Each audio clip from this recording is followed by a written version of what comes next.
New Thought Media Network. We are a global broadcast network of positive music, media, and entertainment, inspiring humanity's evolution along the journey of enlightenment and creating a world of love, peace, empowerment, and prosperity for all. New Thought Media Network. Positively inspiring.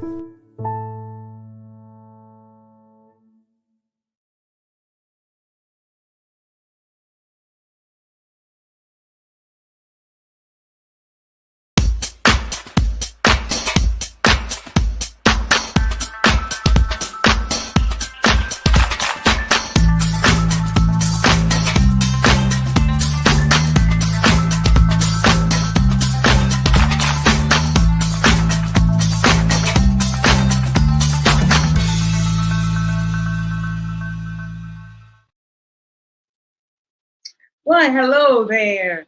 It's me. Yes, me, Bonnie Gonzalez, your doula for grief.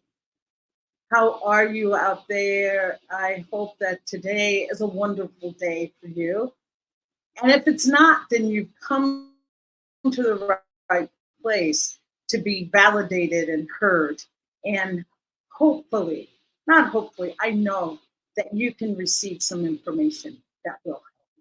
So I just want to, let me get my I ams out of the way first. And you know what they say, that whatever comes after I am is what you are. So I am a human being right here on the planet with you right now, during these very auspicious times, and sharing the struggle with you. The struggle, the highs, the lows, the joys, just sharing life with you. I am also a grief coach. I'm a registered nurse. I'm a religious science practitioner and also a licensed soul collage facilitator. So that's me in a nutshell, along with other roles that I play in life.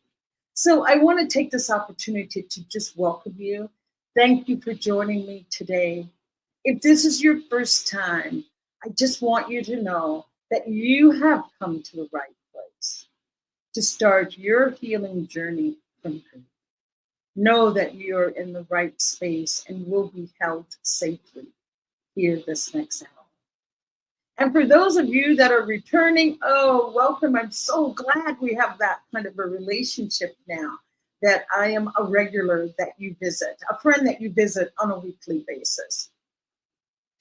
And so wherever you are, and if you're in grief, and we all have experiences that lead us to grief. So why don't you just sit back, make this next hour for and about you.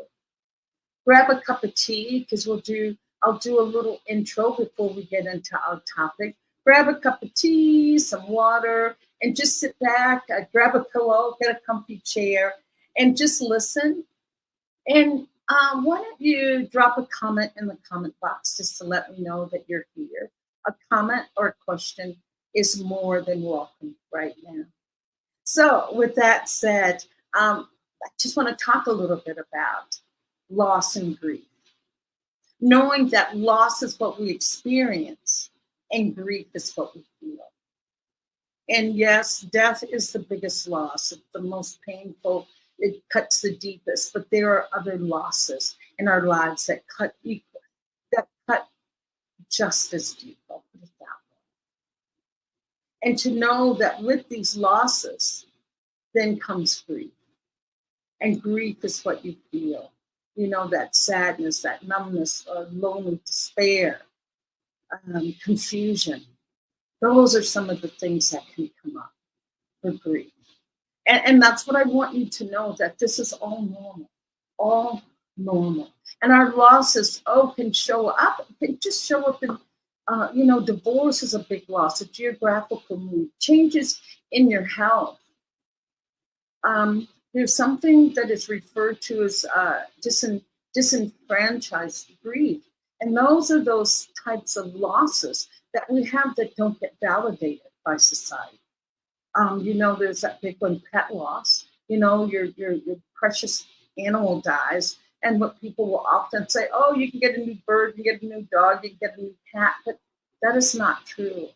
That is a loss that needs to be mourned. How about the death of an ex-partner that you've not been with, not maybe 20 years, and you hear that they have died?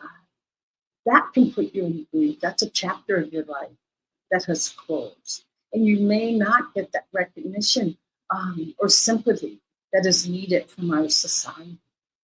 So yes, just know that there are so many types of losses that then put us into grief. And that's what we're here to discuss today. My goal, my mission, my purpose with your Doula for Grief is to bring grief out of the shadows of our lives and right smack dab in the middle. Because grief is our biggest teacher in life.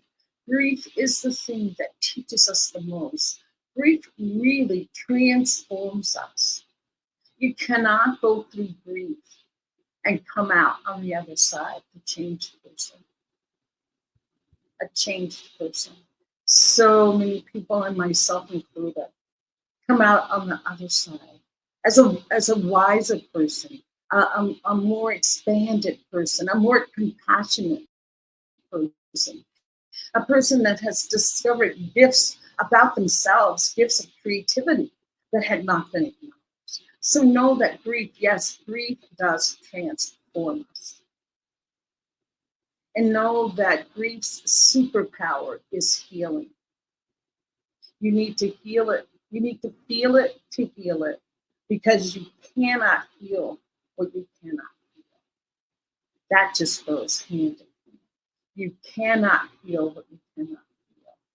So if grief has come up for you today or in these last few weeks, maybe it's something very, very old that you thought, oh my goodness, I know I thought I had moved through that and I was over that.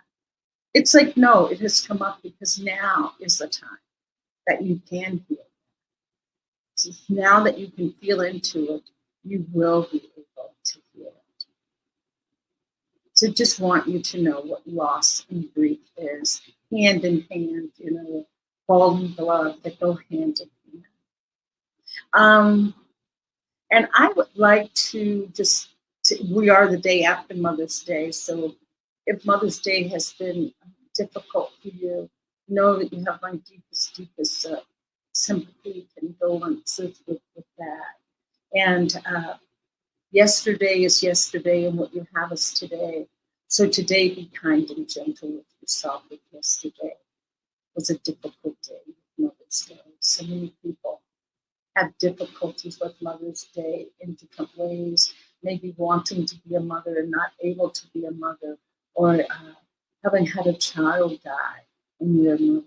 You've lost your mother, or your mother's alive and well on the planet, but you're not in a good relationship with her. So just know that this is an opportunity to be gentle with yourself. I love that practice of how would you mother yourself? What is it that you need to feel mother? So think into that and do that and give yourself that gift of self-mother. I also want to answer a question. I received a letter and I did answer that letter, but I thought this would be a good place to maybe start the conversation before we move into our theme today. But I received a letter from someone that wants to be able to help a family member move through grief, the loss of a child. But how can they help that person on this grief journey? And here's what I say: the most important thing that we can do for anyone that is in grief is just to be there for them. Be there for them without words, because I want to say this. There's probably not anything that you can say that will make them feel better, that it will suddenly erase the ache, the yearning, the loneliness, whatever it is they're feeling. It's not going to, words are not going to do that. The most important thing that can help with that is your presence. Never underestimate the power of your presence with being with a griever, a mourner, or a griever. The power of your presence, that human feeling, that connection from human to human. That's what happens. And I love the words of Thich Nhat Hanh. Thich Nhat Hanh always says, the most important words that you can say to someone is that I am here for you. I am here for you. And when you say that, only say that if you can really do that. If you can be with someone who's in grief and not move to try to fix it or change it. If you can really be there with them, say that and do that.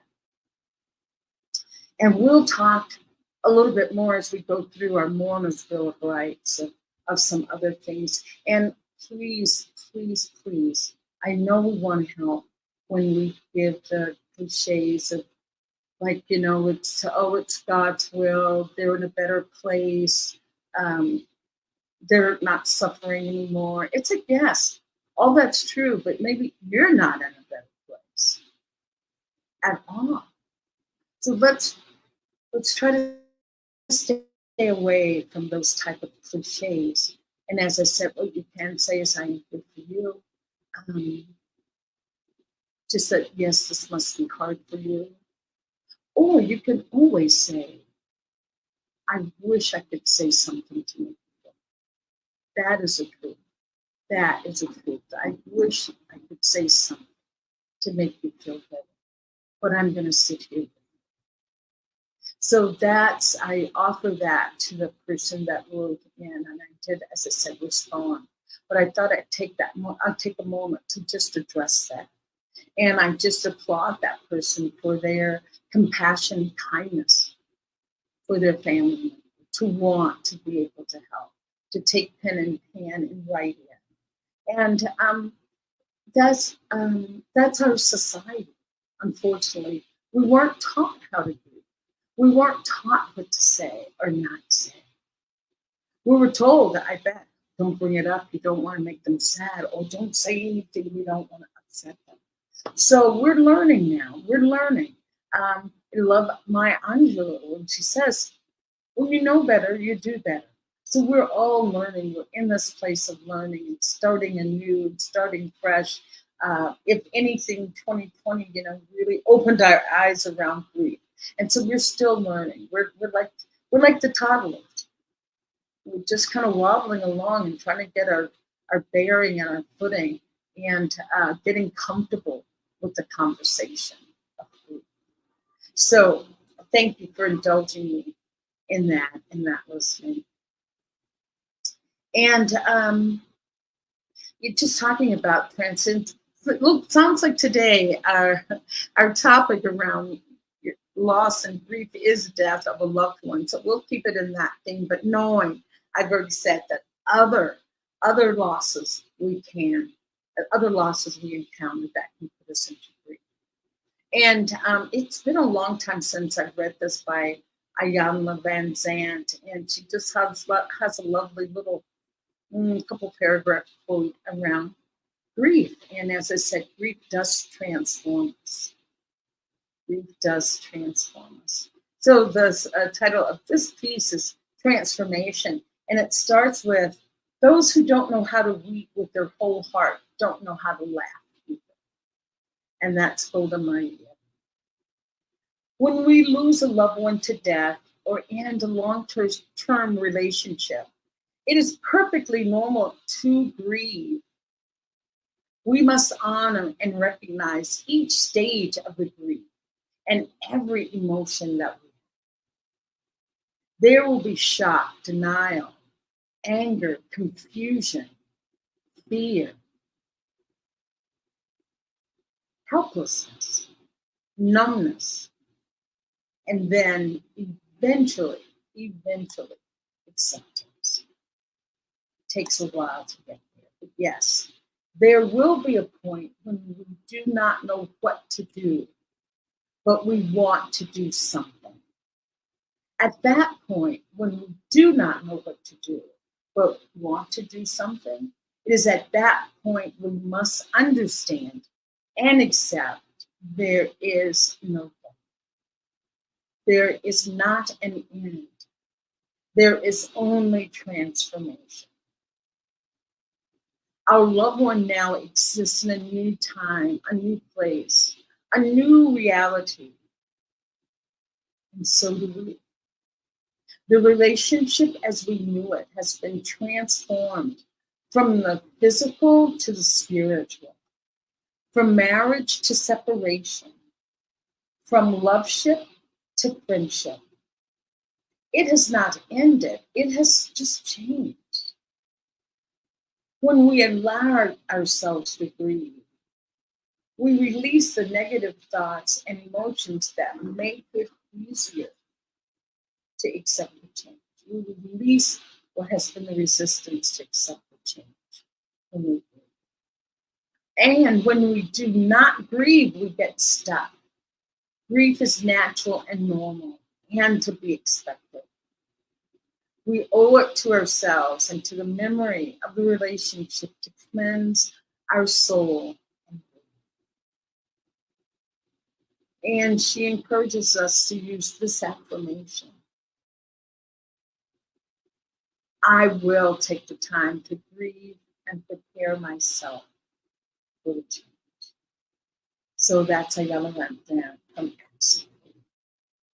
Just love for love.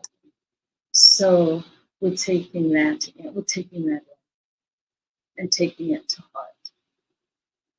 And what I'm going to take to heart is a beautiful, beautiful friend that's out there. Her name is Megan. Just want to give her a big abrazo. She says hola. And hola right back to you, Megan.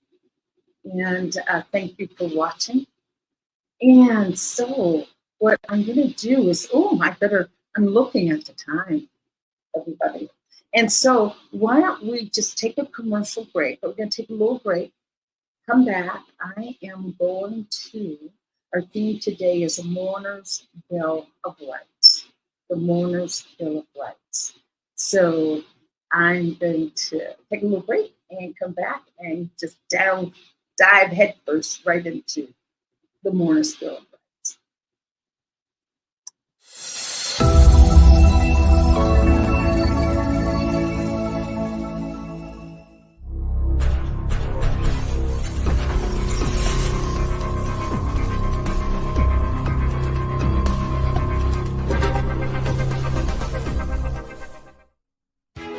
New Thought Radio, music from all your favorite New Thought artists. From Jamie Lula, Karen Drucker, Gary Lynn Floyd, Ricky Byers, Daniel Nahmod, Eddie Watkins Jr., and many, many more. 24/7 New Thought Radio. Positively inspiring.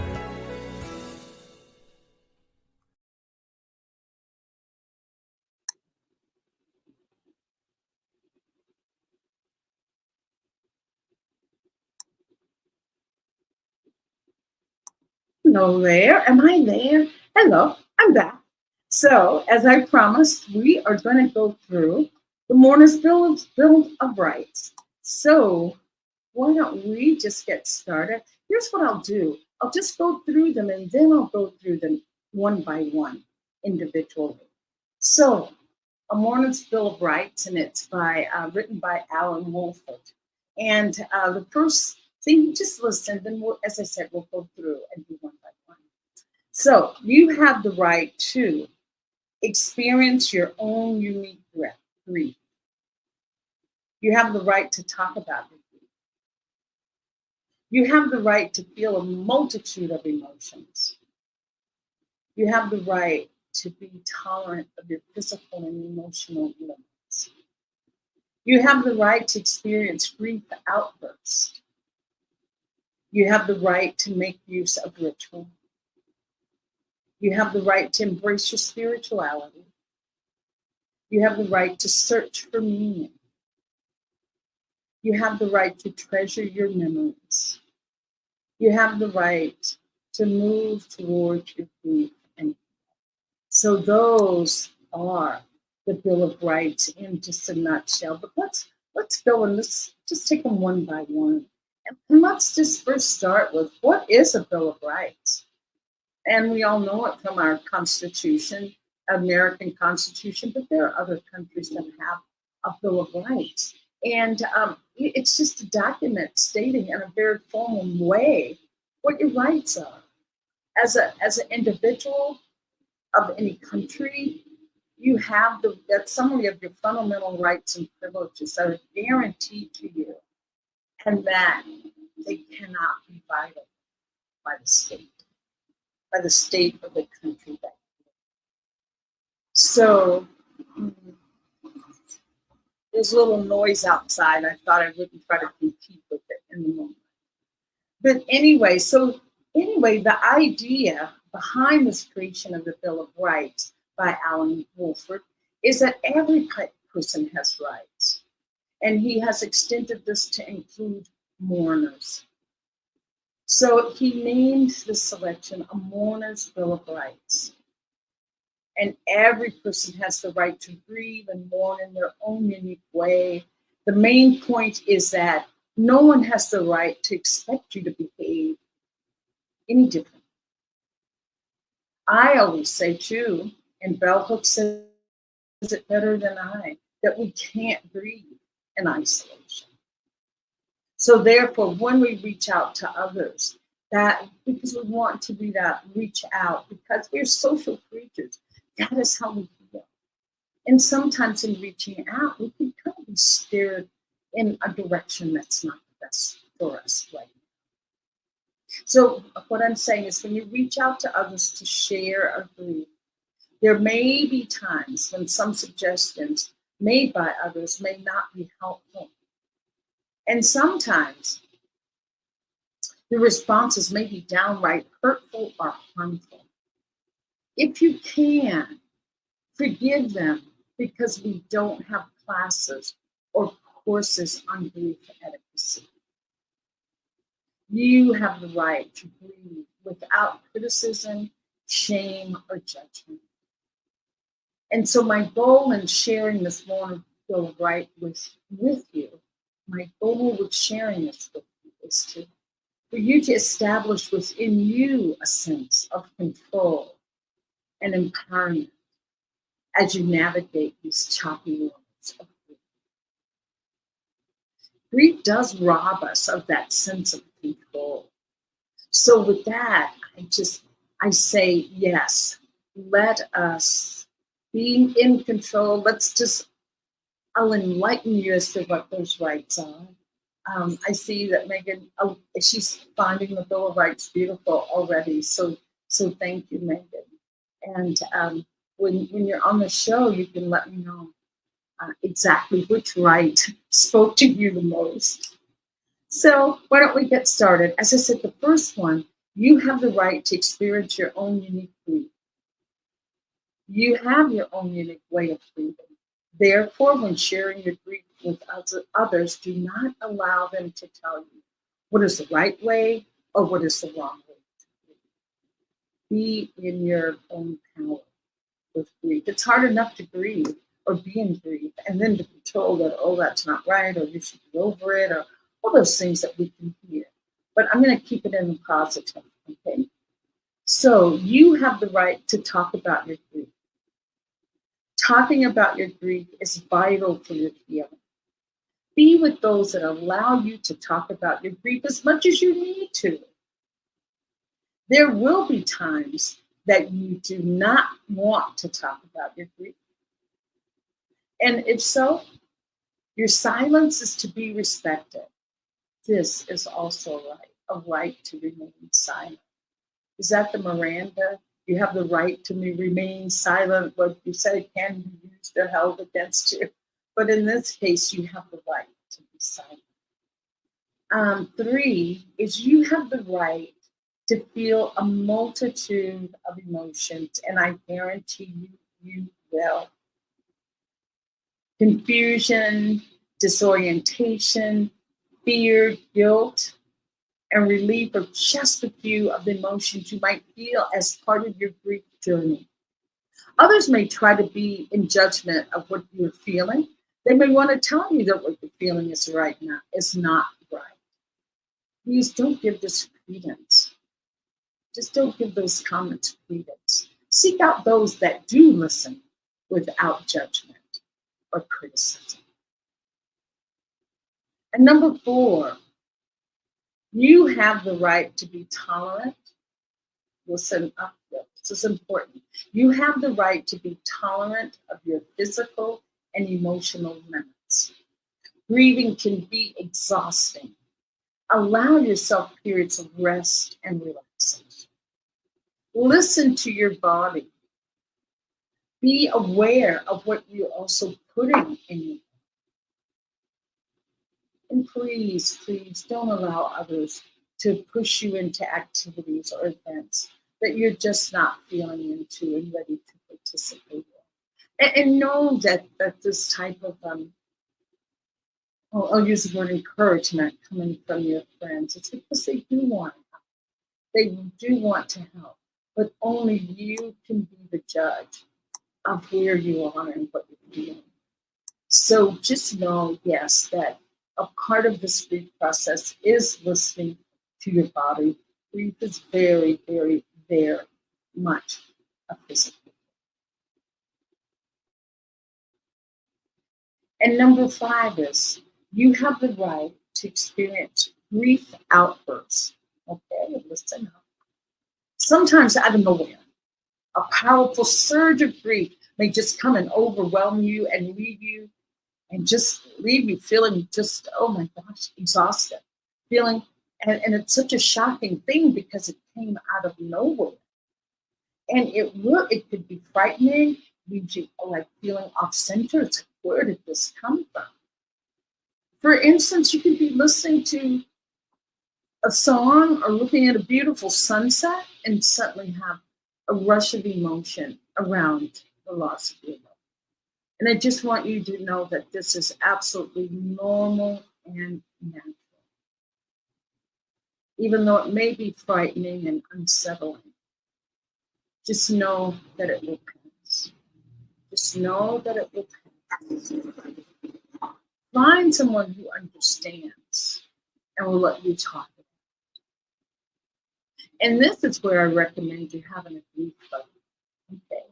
I call it grief buddy, someone who has agreed, of course, to be available when you're in need of emotional support.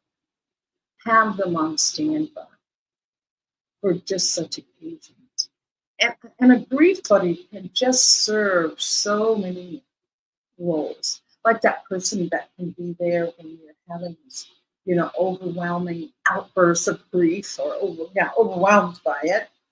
And not only that, maybe you don't want to go to activities or events alone. Maybe you were in a partnership and you always went with your partner and you just don't want to do things alone. That can be your grief buddy. Or if you know that you're going to an event and you're going to need an out, if you need to get out, you're going to need a strategy. Your grief buddy can help you plan an exit strategy. Your grief buddy can be that person that calls you on the phone in the middle of that lunch to say, hey, are you ready to go? You can exit. So they are just that. They're your buddy. They're to help you through difficult and challenging times. Nothing like, really, if you think about it, there's just nothing like friendships in all of our situations. Even the highs, when you have something that you really want to celebrate, nothing like having someone to call and be enjoyable. So these are the first 5 of those rights. And in the first 5 rights, I hope you're becoming aware of how this is geared toward normalizing your personal emotions and feelings, giving you permission to breathe in the way that is natural for you, honoring you as a unique individual, validating you right where you are in your grieving process. Know that it is your right to do what feels right for you in the moment. And my 3 pillars of healing from grief, in these first 5 rights, It's being affirmed that grief needs to be heard, grief needs to be validated, and grief needs to be shared. Meaning that you need to talk about it and have someone really hear it. You need to have it validated to say, oh my goodness, yes, Megan, I can see how that would be just absolutely horrific and devastating. And we'll just keep using my sweet friend Megan. Megan needs to share her story with those that are listening or that will listen. And two, knowing that people have to earn the right to hear the story. And lastly, no one has the right to dictate to you otherwise. These are your first 5 rights. And as I said, emotional. Just validating your emotions and knowing that you're entitled to. So just to let these words sink in, I think we'll just take a quick break. And after a break, I'll share with you the last 5 rights, which will further enlighten you on your human rights as a believer or mourner. So we'll take a break and come right back.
Hi, this time I'm ready. I'm here waiting for you.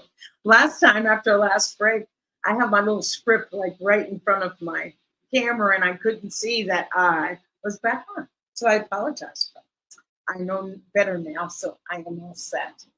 And well, why don't you just take a little stretch because we've been listening here for a little bit now, over half hour. So sometimes our listening skills or abilities kind of start to lose. Just a little stretch.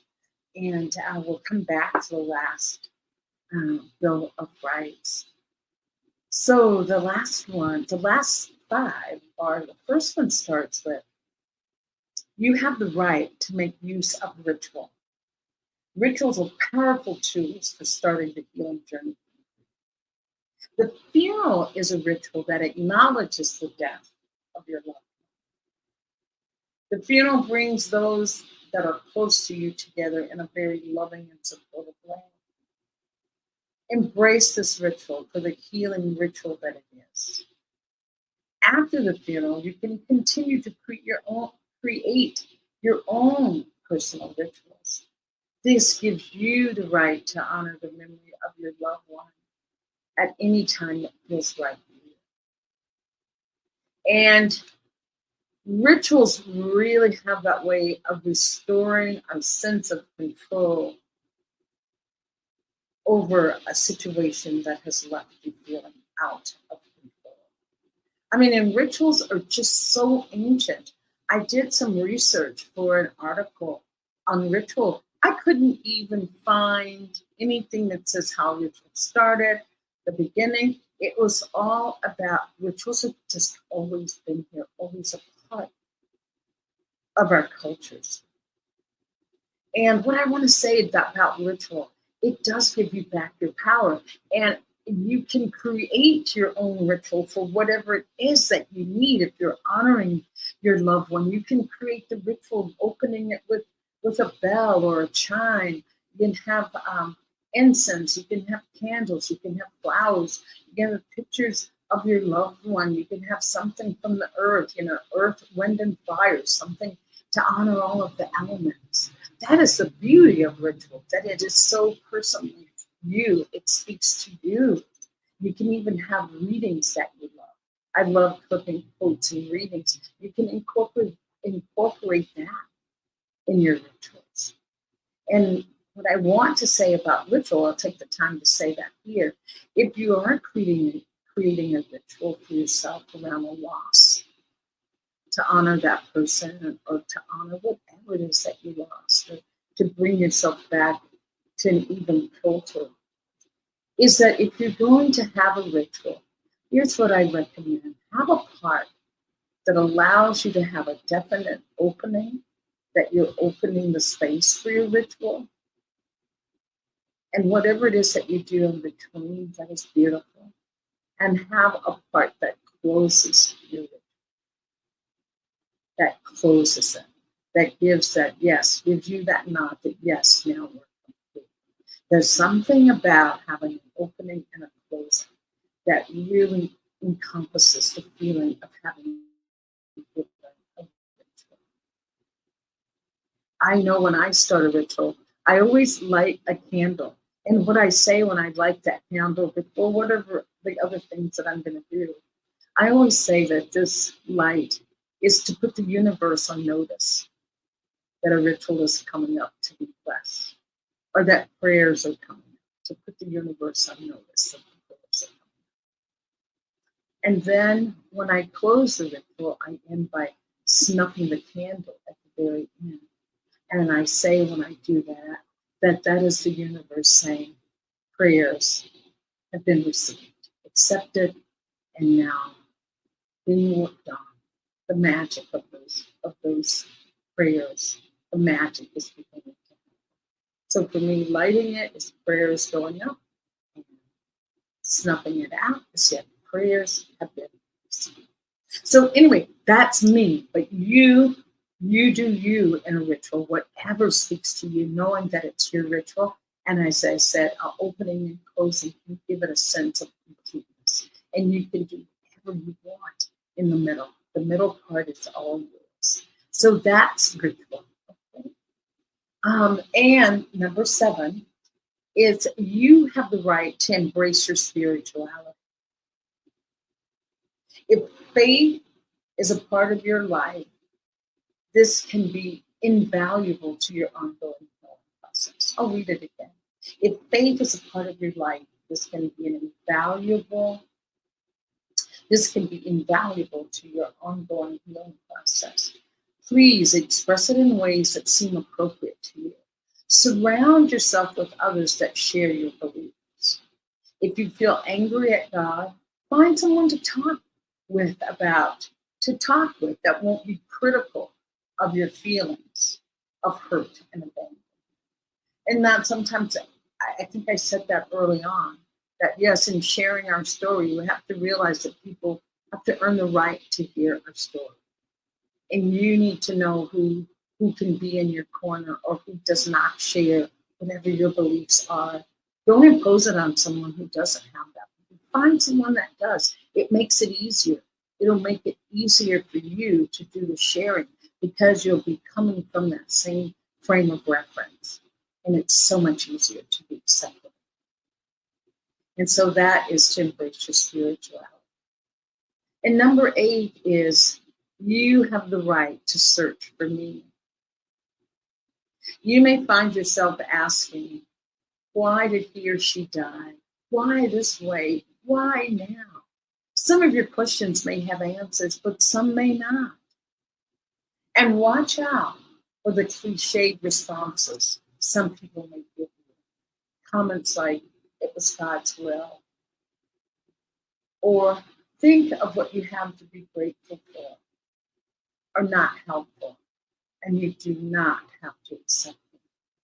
And that's what I said, especially to to those that want to support the mourners, that you want to be there with them every step of the way, or you want to be there for them. The statements like those are not. As I said, some that are helpful is yet, yes, that must be difficult for you. Or yes, I can see how you could feel that way. And please try to avoid, don't feel that way. That's really not helpful. But allowing them to have their feelings and saying like a nod of a yes to those feelings. Okay, so number 9 is you have the right to treasure your memories. And this is sweet. This is a sweet one. It's not even like, it doesn't even need to be stated, I feel, but yes, it's stated here. Because memories are one of the best legacies that exist after the death of someone loved. You will always remember them. Instead of ignoring your memories, find others who can share them with you.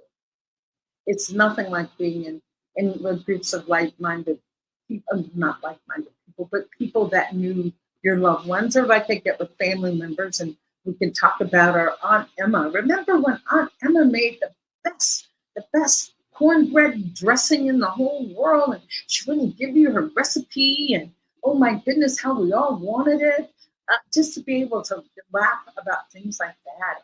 You know, my sister, who's gone now for the last 3 years, I still have great memories and laughing when we were in Hawaii and it was dark and we really couldn't see, and we were going to this fancy restaurant and we thought we were turning onto what do you call that, an apron? That's a driveway that takes you up to the restaurant.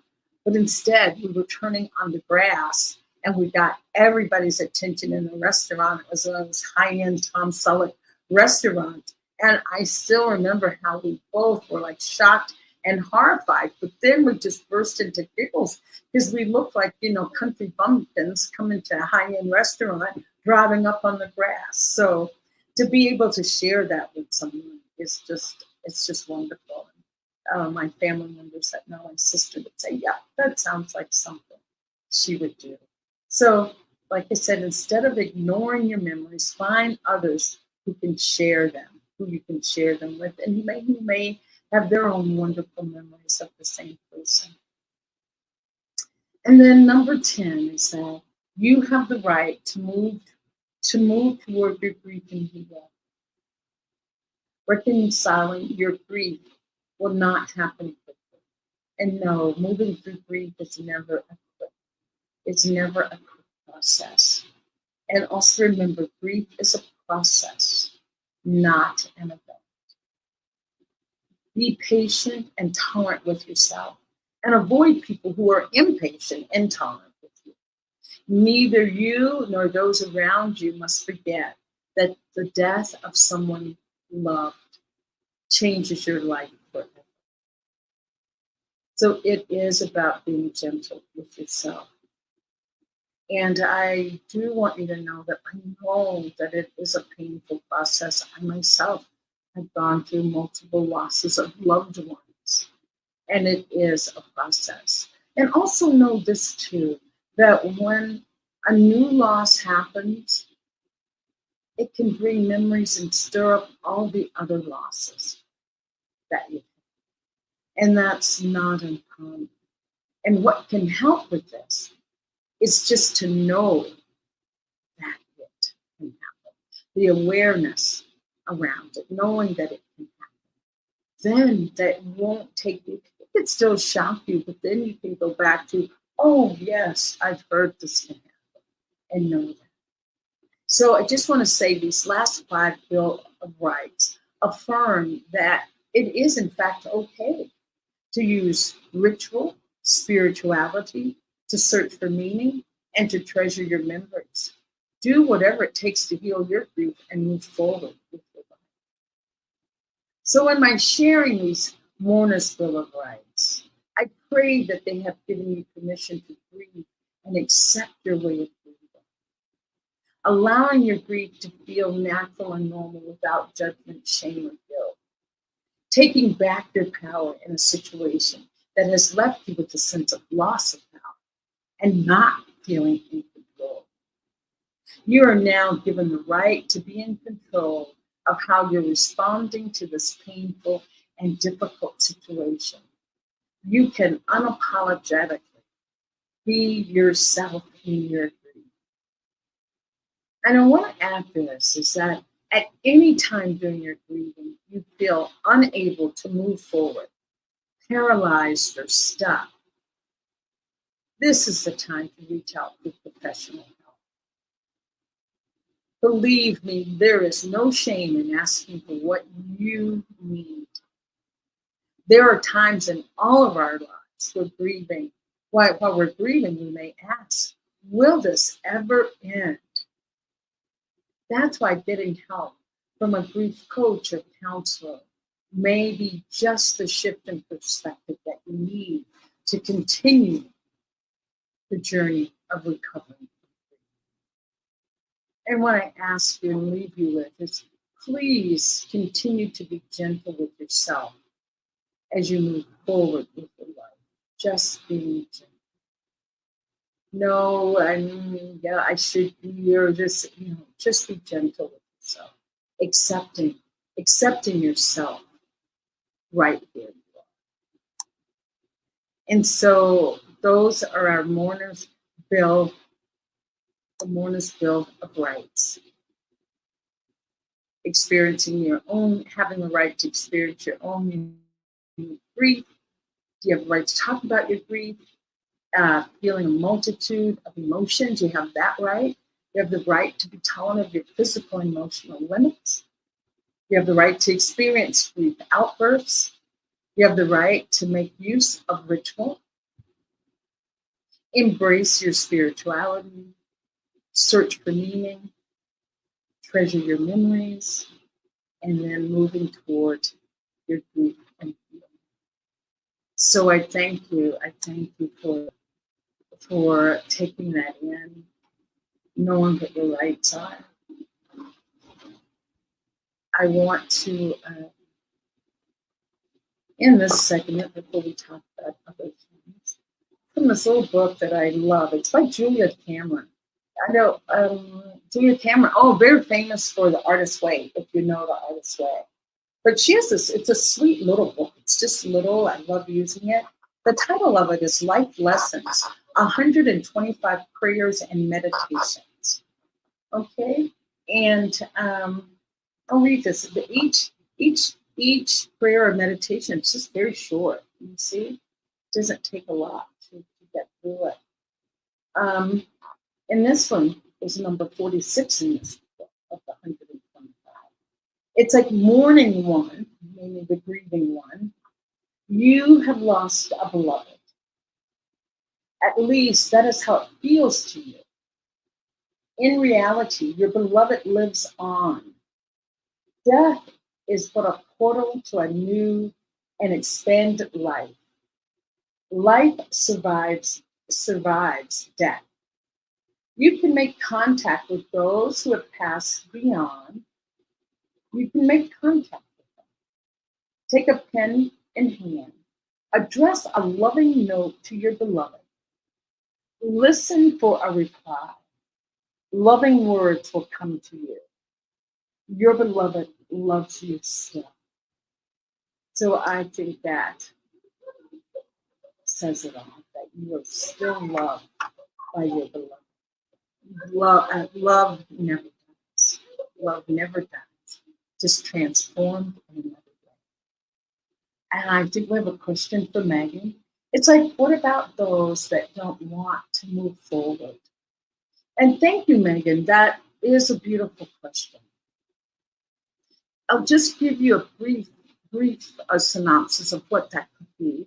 But of course, each person has an individual reason for not being able to move forward. And Megan's question was, what about those that don't want to move forward?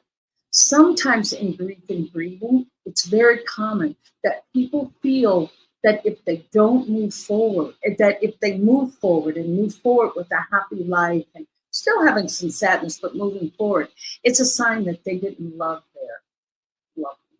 Staying in that grief place means that I really loved them, him, her, I really, really love them, and therefore I'm just suffering through this because if I move forward, it means I didn't love them as much as I said. And so that has to be examined. Another one, when people can't move forward, not just don't want to, but can't move forward, or what prevents them from moving forward, is they're really trying to find a meaning, trying to find a purpose as to why did this happen? Why? I need an answer. I need to know it's because I did a bad deed 20 years ago. I'm being punished. Why did this happen?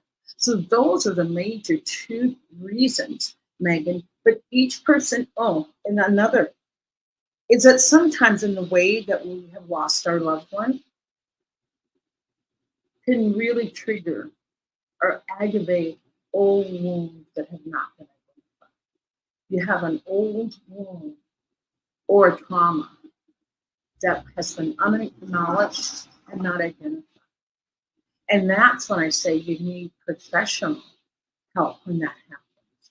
Because when we're talking about unearthing or realizing old wounds that we were not aware of, we don't have any tools to work with that. It's totally new. Plus, on top of this, loss. So that's where professional help can come in.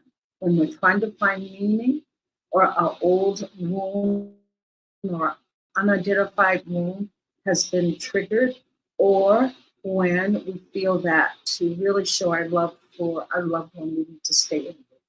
We need not move out of it. And as I said, and there are a myriad of other reasons, but those are just some of the common ones that I can state to, and without having someone in front of me that's talking through that grief and letting me know what's going on.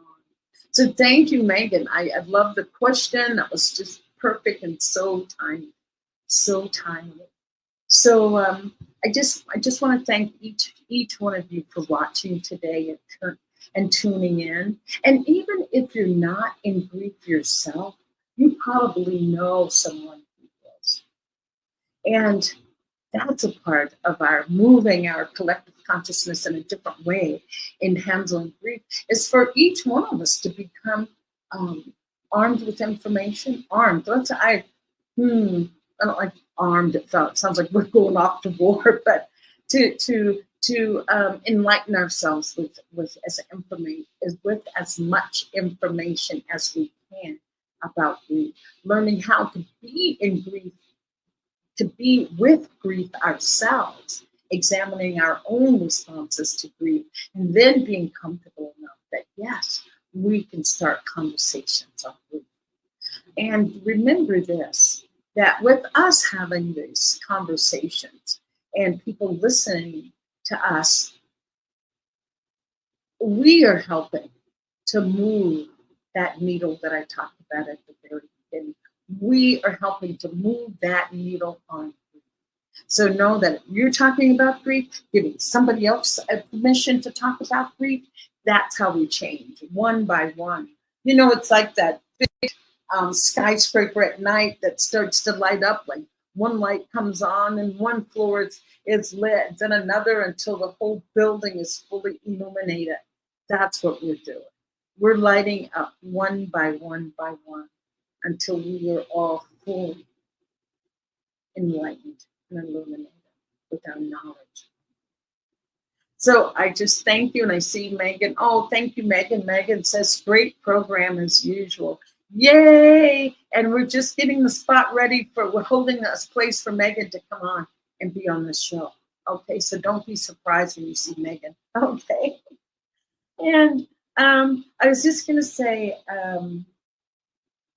I am just so honored that you showed up today. I'm so honored that you made you number one today. So I thank you for that. And I want to thank Newtop Media for having this platform where I can talk about the one topic that is not discussed in our lives, and that's grief. So I thank Newtop Media for having the vision to say, yeah, this could expand our network. So thank you to Newtop Media. Thank you to my Purdue Sir Joe Rothenberger, who is always on the scene but behind the scene. And he's going to be in front of the camera one of these days, giving his story as well. So I thank you so much. And I just want to say, check out the programming here on New Thought Media Network. Reverend Webb has a program on Sunday night, and I believe it's a prosperity consciousness program. Joe, do you have, the Miracle of Prosperity with Reverend Jim Webb? And I've had him on my program. If you want to go back and look at some of the archive shows on YouTube, just go to your Doula for Grief and you'll find all the archived shows. And Jim Webb was on several times. And the other is Fireside Chat with Reverend Michael Mangus. I'm telling you, doesn't he look serious in that picture? He's the funniest guy you'll ever meet. He could be a stand-up comic, but he has some really, really enlightening and deep conversations on his show on Friday nights, on his Friday night Fireside Chat. I'm thanking him for that. And then we have Reverend Brock with Spiritual Toolkit. Reverend Brock Ford with Spiritual Toolkit. I've listened to his program as well. So there's some great programs on New Thought Media. Just keep checking in and tuning in. And as I said, thank you for joining me today. And what I want to end with is just asking yourself 2 questions. Just want you to go and look in the mirror and look yourself in the eye. And with great sincerity and compassion for yourself, just want you to ask yourself, what do I need today? What do I need today? And whatever comes up, I want you to answer that. I want you to gift yourself with that. And one other question that you can use, if you want to do some journaling or writing after this, or in first thing in the morning, just ask yourself, what does my soul want me to know today? What does my soul want me to know today? So write that down. So thank you, and just be well, namaste, and I'll see you next time. Enjoy. Ciao.